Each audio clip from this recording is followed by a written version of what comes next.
And now let's look at the technology part of a 3-bit addition anywhere in the algorithm. So those two guys have the same functionality of 3-bit addition, except that here the result is in place on top of one of the inputs. And here the result is out of place in addition to the inputs. So the technology, the synthesis engine, the compiler, whatever you want to call it, needs to understand first whether the inputs are still relevant down the road, whether we need A and B down the road, and also it needs to understand, suppose we don't need them, whether in this trade-off of width versus depth, it's better to go on less width, less qubits used in the context of the algorithm, in the specific place where this error appeared, whether it's better to use less qubits, or whether it's better to use whether we have enough qubits, and then we can trade off depths, because this would be much, much deeper, because we are still in the quantum regime. So in order to free one of the inputs, we need to disentangle the inputs, we need to freeze them, we need to do the reverse operation, and this is very costly. So first, the compiler needs to understand whether the inputs are needed.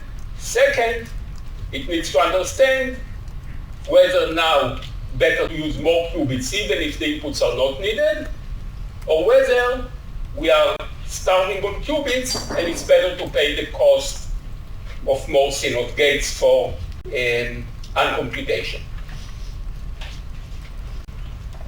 But this was one implementation of an adder. This was in fact a ripple adder carrier, a ripple carry adder, just a classical adder.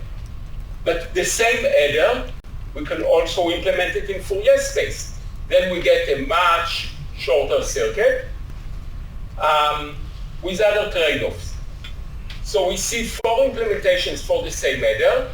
So once we decided to use auxiliary qubits, because it helped us in one part of the circuit, now we need to decide whether we destroy them, whether we uncompute them.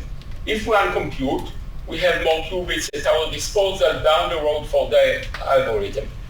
If we do not uncompute, then we don't have these qubits that are still entangled with whatever service they provided earlier, but we have a much shorter circuit. So this is again part of the decision freedom that the algorithm has. So here you have a trade-off between the algorithmic approximation that you allow for this part of the algorithm. The user only tells you that I want 66% fidelity for the entire algorithm. Now the automation should decide how to distribute this approximation between the different parts of the algorithm. So now you have an additional trade-off.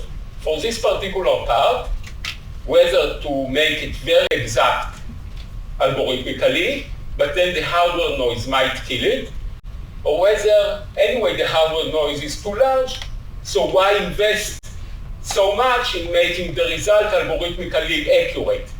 So here you start to go into hardware fidelities and hardware calculations of 2 considerations.